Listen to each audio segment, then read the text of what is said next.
Problem आणि उजवी बाजू जर निकामी झालं तर समजायचं की डाव्या बिंदूमध्ये काहीतरी प्रॉब्लेम आलेला आहे, हे लक्षात यायला. मग जेव्हा अनुलोम विलोम प्राणायाम केला जातो तर त्याच्यामुळे काय होतं की मेंदू जो काही आहे, मेंदूचा डावा भाग आणि उजवा भाग दोन्ही बाजूंना ऍक्टिव्ह केलं जातं.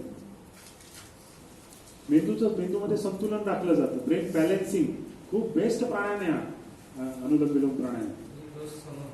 हा, तर त्यामुळे आपण सुद्धा सगळ्यांनीच कमीत कमी 10 मिनिटं रोज अनुलोम विलोम प्राणायाम केलाच पाहिजे. 10 मिनिटं बसल्या भले तुम्ही टीव्ही बघायला बसले ना, करा ना, काय फरक, टीव्ही सिरियल बघा, हे चालू ठेवा. 10 मिनिटं घड्याळानंतरच कमीत कमी 10 मिनिटं. जास्त केला तरी बिघडत काहीही नाही.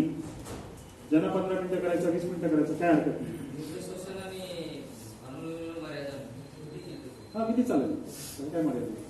करून आपण किती करणार? 10 मिनिटं, 15 मिनिटं, अर्धा तास चालतं, काही त्याच्यामुळे कमीत कमी 10 मिनिटं केला पाहिजे. कुठलाही प्राणायाम जेव्हा आपण कमीत कमी 10 मिनिटं करतो त्यावेळेला त्या प्राणायामाचे परिणाम मिळायला सुरुवात होते. आपण काय करतो की 2 वेळा इकडून घेतला, 2 वेळा तिकडून सोडला, झाला एकदा प्राणायाम. फायदाही नाही, तोटाही नाही. एक मानसिक समाधान फक्त मी काहीतरी केलं, हा बस, टिकमार्क केलं, प्राणायाम झाला. पण परिणाम जर अनुभवायचा असेल तर 10 मिनिटं केलं पाहिजे. आता ठीक आहे, या प्राणायाम साधा आरंभ वर्गामध्ये 10 मिनिटं काही शक्य नाही आपल्याला, कारण 1 तासाभराचाच वर्ग आहे, त्याच्यामुळे पुष्कळ काय काही गोष्टी आहेत आपल्याला. आणि म्हणून कुठलाही प्राणायाम 10 मिनिटं. त्रिबंधयुक्त प्राणायाम जरी करायचा असला, त्रिबंधाचे जर फायदे अपेक्षित असतील तर तो सुद्धा 10 मिनिटं केलाच पाहिजे, तर परिणाम मिळणार आहे. म्हणून 10 मिनिटं प्राणायाम केला तर परिणाम मिळायला सुरुवात होते. दूध तापवतो की नाही आपण, दुधाचं पातेलं गॅसवरती ठेवतो आपण उकळण्यासाठी, दुधाला उकळण्यासाठी. तुम्ही ते पातेलं दूध पातेल्यामध्ये घेतलं, पातेलं गॅसवरती ठेवलं, गॅस पेटवला आणि गॅसच्या बटनावरतीच हात ठेवला, गॅस पेटवला, बंद करून टाकला, काय होईल? मग प्राणायाम तसंच असतं, काहीच नाही होणार, काहीच नाही होणार. पण जर आपल्याला दूध उकळून घ्यायचं असेल व्यवस्थित, उकळलं की दूध टिकतं ना. दूध जर आपण तापवलं नाही तर टिकत नाही दूध. आपल्याला माहिती आहे दूध नासतं, मग ते फाटतं दूध आहे ना, आपण त्याचं पनीर करतो.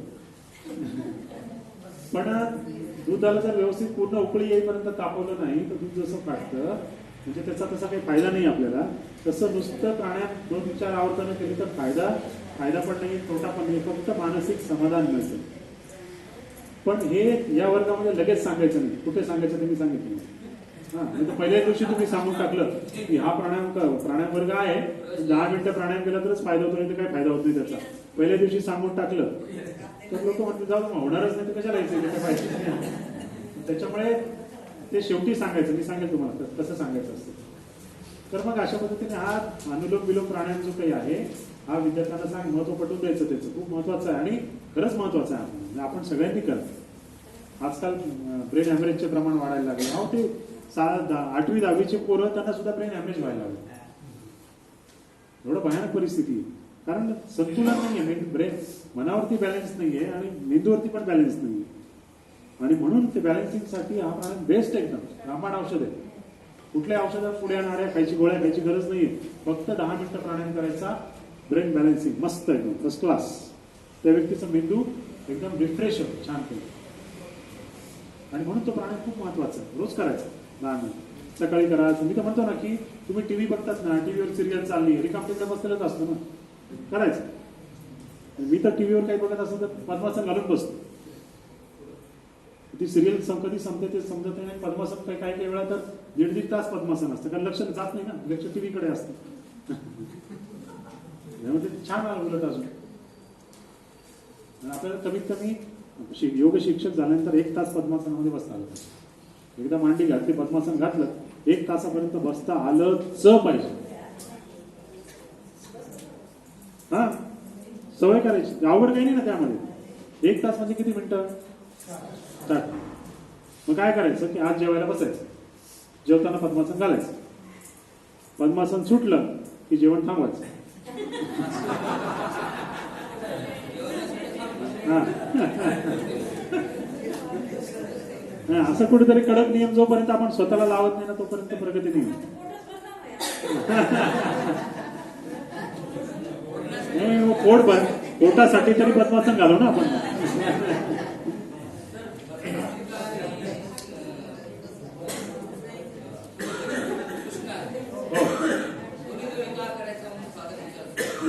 दोन्ही दोन्ही दोन्ही काय सूर्यवेद आणि भस्त्रिका. हा बरोबर. दोन्ही वेगवेगळे करायचे म्हणजे काय काय की हा काय का दोघांपैकी एक केलं तरी चालतं ना. फायदे सारखेच आहे. इथं काय की व्हरायटी देऊन ठेवल्यात. काही वेळा कसं असतं की कोणाचं जर पोटाचं ऑपरेशन झालं असेल तर त्याला भस्त्रिका नाही चालणार. समजा पोटाला काही स्टिचेस असतील, ऑपरेशन झालं असेल आणि जलश्वसन करताना पोट हालतं जोर जोरात, मग तिथे पोटाला त्रास होईल त्याला आणि म्हणून त्याला ते नाही चालणार. मग सूर्यवेद चालू शकतो. ऑप्शनल आहे, पर्याय देऊन ठेवले. त्यात तुम्हाला जे आवडेल ते करा तुम्ही. 2 थंड प्राणायाम सांगितले, 2 उष्ण प्राणायाम सांगितले. त्यात तुम्हाला जे आवडेल ते करायला काय हरकत नाही. असं आहे, ऑप्शन देऊन ठेवले. मग हे अनुलोम विलोम जे काही ते 5 मिनिटं करून घ्यायचं विद्यार्थ्यांकडनं आणि मग त्या दिवशी वर्ग संपवायचा. त्यानंतर मग 7वा दिवस. 7व्या दिवसामध्ये काय नवीन आता इथे चित्कारी पूरक 10 नंबर पर्यंत आहे कॉमन. 11 नंबरचा जो मुद्दा आहे चित्कारी पूरक अधिक भ्रामरी रेचक. भ्रामरी रेचक माहिती आहे विद्यार्थ्यांना. मग आता शीतली पूरक आणि भ्रामरी रेचक आपण केलंय. मग आता इथे काय करणार, शीतलीच्या ऐवजी चित्कारी करणार. चित्कारी कसं करायचं, हा वरचे दात आणि खालचे दात जोडायचे एकमेकांना आणि पाठीमागला जिभेने रेटा द्यायचे. जाताना पाठीमागला जिभेने रेटा, मग ती काही फट तयार होते, तिथून श्वास घ्यायचा. तर हा श्वास घेत असताना चित आवाज येतो म्हणून याला चितकारी प्राणायाम असं म्हणतात. थंड प्रकारचा प्राणायाम म्हणजे 4-5 आवर्तन केलं की आपल्याला अस्मंतारा खाल्ल्यासारखं वाटेल. मिंट, हा पुदिना मिंट, ते तोंड असं एकदम गार पडतं, शांतपैकी हो. त्यामुळे उष्णतेचे त्रास ज्यांना आहेत, ज्यांना शीतली प्राणायामचे जे परिणाम आणि फायदे आहेत ते सगळे इथेही लागू सेम कॉपी पेस्ट. त्यामुळे शीतली प्राणायाम आणि शीतकारी प्राणायाम दोघांचे परिणाम सारखे. हा दोन्ही थंड आहेत. मग आपल्याला जो आवडेल तो करायचा, हा आवडेल तर हा करा, तो आवडेल तो करा. मग तो शिकवायचा, करून दाखवायचा आणि विद्यार्थ्यांकडनं करून घ्यायचा.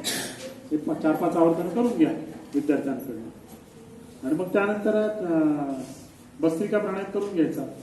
सराव, उजळणी काल परवा शिकवलेला होता तो पुन्हा उजळणी करून घ्यायची. दीर्घ श्वसन चक्रावर्तनामध्ये म्हणजेच अनुलोम विलोम ते पण करून घ्यायचं. ते तालेंद्र लावून करून घेतलं तरी चालेल. अनुलोम विलोम जिथे जिथे दीर्घ श्वसन आहे तर तिथे तालेंद्र लावलं तरी आपल्याला चालणार. त्यानंतर मग 8वा दिवस जो काही आहे तो समारोपाचा असणार आहे. समारोप असणार आहे त्या दिवशी. मग समारोपामध्ये काय की त्याच्यात काय करायचं की विद्यार्थ्यांना थोडंसं सांगून ठेवायचं की आज थोडा जास्त वेळ, म्हणजे का आजच सांगायचं. कालच्या दिवशी सांगितलं की उद्या आपला समारोप असणार आहे आणि थोडा वेळ जास्त लागेल वर्गाला. आपण रोज 1 तास वर्ग असतो तर उद्या आपल्याला अर्धा तास थोडा जास्त लागणार आहे, हे सांगून ठेवायचं. म्हणजे त्यांची मानसिक तयारी पण होते.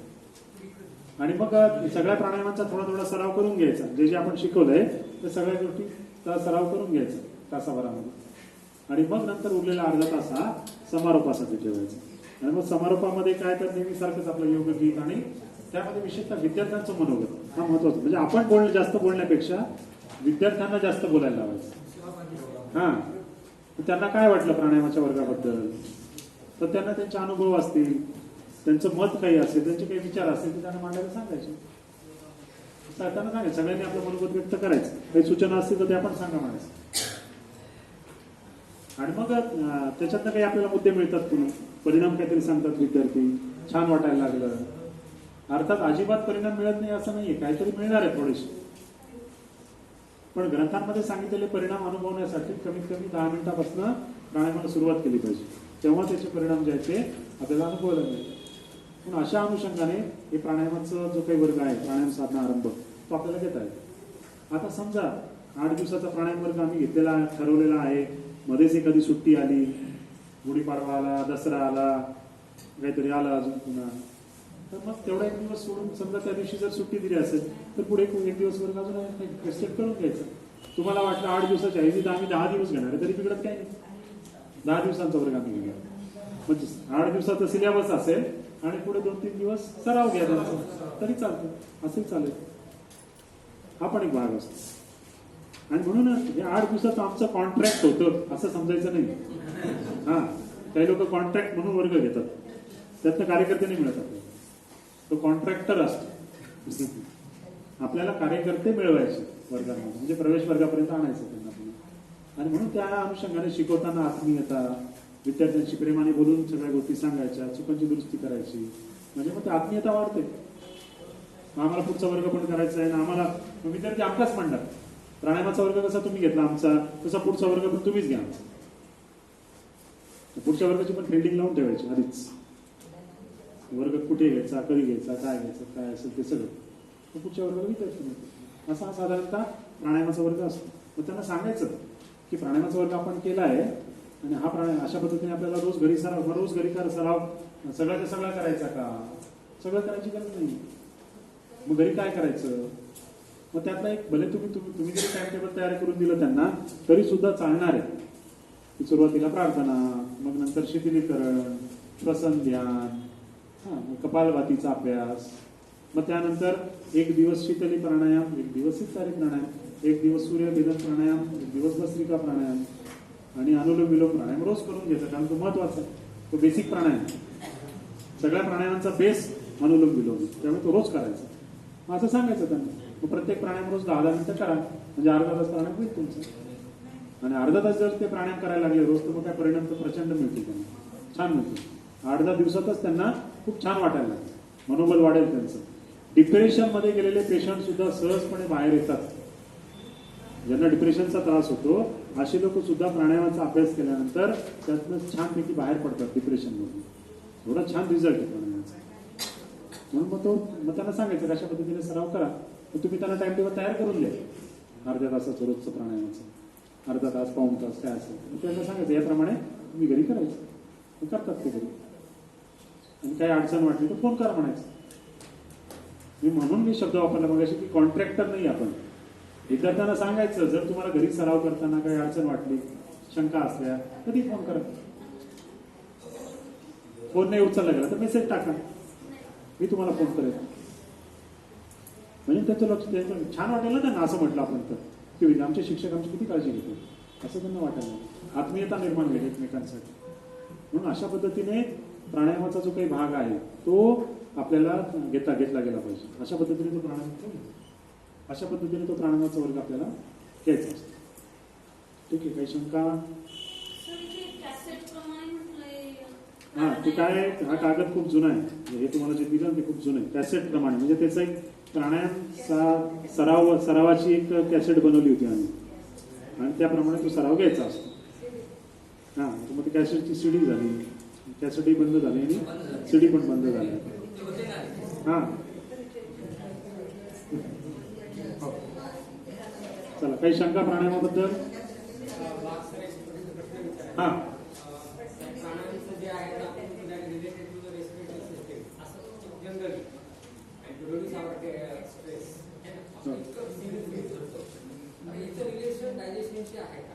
एक्झॅक्टली.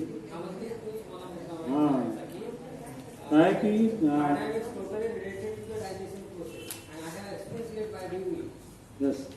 काय की बरोबर. हा मुद्दा पण खूप महत्वाचा आहे की आजकाल पचनाच्या तक्रारी पण वाढायला लागल्या. अर्थात त्याला कारण अनेक आहेत. खाणंपिणं पण बिघडलंय. काही खातात लोक, म्हणजे खायला नको तेही खातात, जेव्हा नको खायला तेव्हाही खातात, जितकं नको खायला तितकंही खातात आणि त्याच्यामुळे डायजेशन पण बिघडतं. आणि सगळ्यात मोठा भाग असतो की स्ट्रेस. त्या स्ट्रेसचा म्हणजे ताणतणावांचा पचन संस्थेवरती हमखास परिणाम होतो. आपल्याला जेव्हा समजा गमतीचा किंवा मजेचा भाग असतो की काहीतरी सणावळीचा, आता समजा होळी येणार आहे, होळी पुरणाची पोळी, वरणापुरणाचा स्वयंपाक असणार आहे. हा, होळी आता सगळं कडकडून भूक लागली, जेवायला बसायचंय आणि तेवढ्याच शेजारचा आले आणि आपल्याशी कडकडून भांडले. म्हणजे अक्षरशः बाची इथपर्यंत भानगडी झाली. मग आता काय होईल? आणि आता घरात म्हणतो जाऊ द्या मरू त्यांना काय करायचं, चला आपण जेवून घेऊ. आपण काय म्हणतो, नाही भूक नाही मला. अरे आता 5 मिनिटापूर्वी तर कडकडून भूक लागली होती. मग काय झालं, परिणाम कुठे झाला, मनावरती. मनाला दुःख झालं किंवा मनाला त्रास झाला त्या भांडणाचा, परिणाम कुठे झाला, डायजेशन सिस्टम. म्हणजे काय झालं, जे पाचक रस निर्माण झालेले होते, डायजेस्टिव्ह ज्युसेस जे काही निर्माण झाले होते ते डायल्यूट झाले. भूक नाही लागली. आपण म्हणतो मिनी जेवणार, तुम्ही जेवून घे, मिनी जेवणार असं होतं. आणि म्हणून स्ट्रेसचा सुद्धा असाच परिणाम डायजेशन सिस्टीम वरती होतो. आणि ज्यांना स्ट्रेस नेहमी असतो त्या व्यक्तींना बद्धकोष्ठता, अपचनाचे त्रास होतात. पण जेव्हा प्राणायामाचा अभ्यास आपण करायला लागतो तर प्राणायामाच्या अभ्यासामुळे मनोबल आपलं वाढतं. मनोबल प्रचंड प्रमाणामध्ये हळूहळू वाढायला लागतं आपलं. आणि मनोबल वाढलं की स्ट्रेस लेवल जी काही आहे ती हळूहळू कमी व्हायला लागते. आणि त्याचबरोबर प्राणायामामुळे काय होतं की शरीरामधल्या ज्या काही सेल्स आहेत, पेशी आहेत, रक्तामधल्या किंवा शरीरातल्या सगळ्याच ठिकाणच्या, त्या पेशींना ऑक्सिजनचा पुरवठा भरपूर प्रमाणामध्ये मिळायला लागतो प्राणायामाच्या अभ्यासाने. आणि आपण म्हणतो ना की प्राणायाम केलं की उत्साह वाढला आमचा, आम्हाला आधी खूप थकवा यायचा, स्टॅमिना वाढला, असं आपण म्हणतो प्राणायाम केला की त्याचं कारण हे असतं की शरीरातल्या प्रत्येक पेशीपर्यंत तो ऑक्सिजन पोहोचतोय. आणि म्हणून शरीरातली प्रत्येक पेशी ऍक्टिव्ह होते. आणि जेव्हा जास्तीत जास्त पेशी ऍक्टिव्ह होती तेव्हा आपण म्हणतो की आता मला थकवा येत नाही. पूर्वी 1 तासभर काम केलं की मला खूप थकल्यासारखं वाटायचं, आता मी 4-4 तास हे काम करतो तरी मला थकवा येतो. ही इम्प्रुव्हमेंट झाली. मग तसंच परिणाम जे आहे ते पचन संस्थेवरती सुद्धा होतात. मग प्राणायामाचा अभ्यास आपण चांगला करायला लागलो, जास्त चांगल्या पद्धतीने करायला लागलो की काय होतं की ऑक्सिजनचा पुरवठा पण वाढतो, स्ट्रेस लेवल जी काही असते ती पण कमी व्हायला लागते. आता स्ट्रेस खूप घातक आहे का हो? स्ट्रेस घातक नाहीये, स्ट्रेस हा आवश्यक आहे. Stress is necessary. फिजिक्स किंवा भौतिक शास्त्र सांगतं इकडची वस्तू उचलून जर मला तिकडे ठेवायची असेल तर फोर्स अप्लाय करायला लागतो. अकॉर्डिंग टू फिजिक्स, भौतिक शास्त्र, शक्ती खर्च करायला लागते, बल खर्च करायला लागते. मग कुठलंही काम करायचं असेल तर तिथे शक्ती खर्चच करायला लागणार आहे. आणि म्हणून जिथे शक्ती खर्च होते तिथे स्ट्रेस असतोच. आता इथं हा टेबल उचलून समजा दुसरीकडे ठेवायचा, 2 जणांनी इकडून पकडला, 2 जणांनी तिकडून पकडला, जे उचलणार आहेत त्यांच्या हातापायांमध्ये ताण येणारच आहे ना. पण त्यांनी तो ताण नाही घेतला तर तो टेबल इकडून तिकडे हलणारच नाही. मग तसं आपल्याला दैनंदिन दिनचर्येमध्ये जी काही कामं करायला लागतात ती कामं करताना सुद्धा स्ट्रेस घ्यायला लागतात, तरच ती कामं होतात. पण आपल्याला काय सवय पडली आहे की स्ट्रेस घेण्याची सवय पडली, सोडण्याची सवय नाही. इनकमिंग खूप आहे. आणि म्हणून आपण स्ट्रेस फक्त जमा करत जातो, सोडत नाही.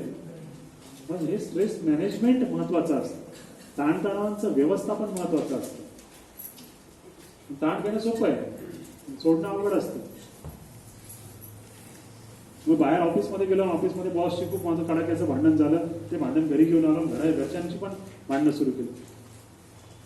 ऑफिस कोणाशी झालं, ऑफिसमध्ये भांडण तुझं झालं, तू घरी आल्यानंतर काय आता ऑफिसचा कर्मचारी नाही, घरी आल्यानंतर कोणाचा तरी मुलगा आहे, कोणाचा तरी नवरा आहे, कोणाचा तरी बाप आहे. मग घरात आल्यानंतर ते सगळं चप्पल काढल्यानंतर घरासोबत चपलीसोबत बाहेरच सोडलं पाहिजे ना. तू घरात घेऊन येतो आणि घरात गेलो तर घरात सगळ्यांचं स्वास्थ्य बिघडवतो. पोरं काय म्हटलं की पोरांना फटाफट ठेवून दिला 2-3 पोरं एकदम चिडीचूप. बॉसवरचा राग इथे घरात कशाला काढतो? म्हणून जसं जेव्हा आपण हॉलमध्ये बसून टीव्ही बघत असतो तेव्हा किचनचा लाईट चालू असतो का? किचनची लाईट बंद करतो. झोपायला जातो तेव्हा टीव्ही चालू असतो का? टीव्हीचं बटन आपण बंद करतो. तसं जे काम नाहीये ते स्विचेस जे आहे ते पटापट बंद करता आले पाहिजे.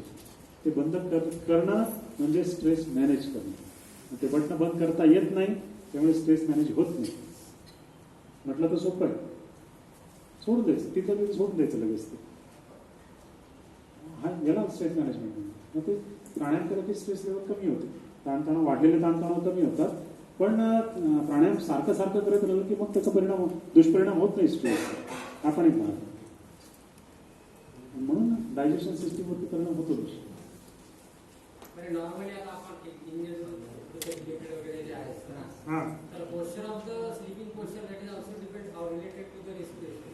त्यात मी काय जाणवलं, असं झोपलं उजव्या बाजूला की 12-1 वाजता 2 वाजता नाक गळायला, कधी तुम्हाला अनुभव आला की माहिती नव्हतं पण लेफ्ट साईडचं पोर्शन असं तर डायसिंग ओके असतं रेस्पिरेशन ओके असतं असं का होतं नागपुरी चालू होते तुम्ही जेव्हा उजव्या कुशीवर नागपुरी चालू असते काय ना आता काय होतं की उजव्या कुशीवर झोपलेले आहात तेव्हा डावी नागपुडी चालू होते, डाव्या कुशीवर झोपलं की उजवी नागपुडी चालू होते. मग आता जेवणानंतर आपल्याकडे वाम कुक्षी सांगितली. वाम म्हणजे डावी बाजू. जेवण दुपारचं जेवण झालं की थोड्या वेळ वाम कुक्षी घेणे. वाम कुक्षी घेणे म्हणजे काय की डाव्या कुशीवरती पडून राहणे थोड्या वेळ. जेव्हा आपण डाव्या कुशीवरती पडतो तेव्हा आपली उजवी नागपुडी ऍक्टिव्ह होते आणि उजवी नागपुडी जेव्हा ऍक्टिव्ह होते तेव्हा उजवी नागपुडीमध्ये सूर्यनाडी येते. म्हणून त्याचा परिणाम उष्ण हवा शरीरामध्ये जाते आणि पचनाला उष्णतेची गरज असते. मग पचन चांगलं होतं म्हणून वामकुक्षी सांगितलं. हा असं काही नाही. काही वेळा काय होतं की मग झोपेमध्ये कळत नाही आपल्याला. झोपेमध्ये कळत नाही त्यावेळेला आपण कुशी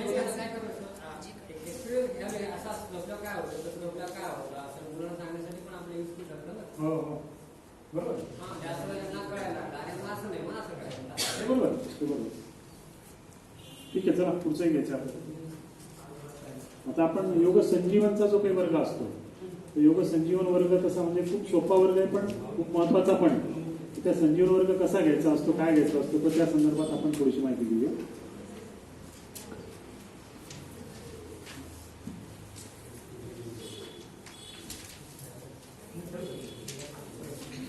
हरिओम. तुमचं जे संस्था आहे स्वर विज्ञान नावाचं एक पुस्तक आहे. स्वर योग स्वर विज्ञान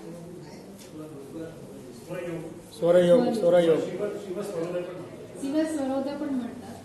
म्हणजे शिवशंकरांनी पार्वतीला ते ज्ञान दिलं स्वराचं. कुठला स्वर चालू असेल, राईट नॉस्ट्रल चालू असेल तर काय होतं बॉडीमध्ये, लेफ्ट नॉस्ट्रल चालू असेल तर काय होतं, आणि तुम्हाला खायचं असेल तर कुठला स्वर चालू राहायला पाहिजे, तुम्हाला प्यायचं असेल तर कुठला स्वर चालू राहायला पाहिजे, तुम्हाला कुठला काम करायचं असेल तर हे करायचं. पूर्ण विज्ञान आहे सायन्स. स्वर विज्ञान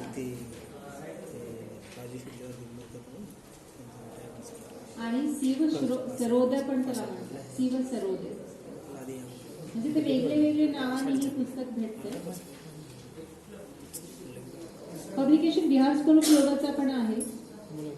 हो योगविद्यामध्ये सांगता येणार नाही मला, पण तुम्ही गुगलवर टाकला तरी खूप सारे पब्लिकेशन भेटतात. बिहार स्कूल ऑफ योगाचा हा ते खूप मोठं शास्त्र आहे. म्हणजे आयुष्यात आपण जे जे करतो ते प्रत्येकाचं कारण ज्ञान आणि स्वराशी जोडून दिलंय ते तुमच्या बॉडीमध्ये ते कसं काम करतं.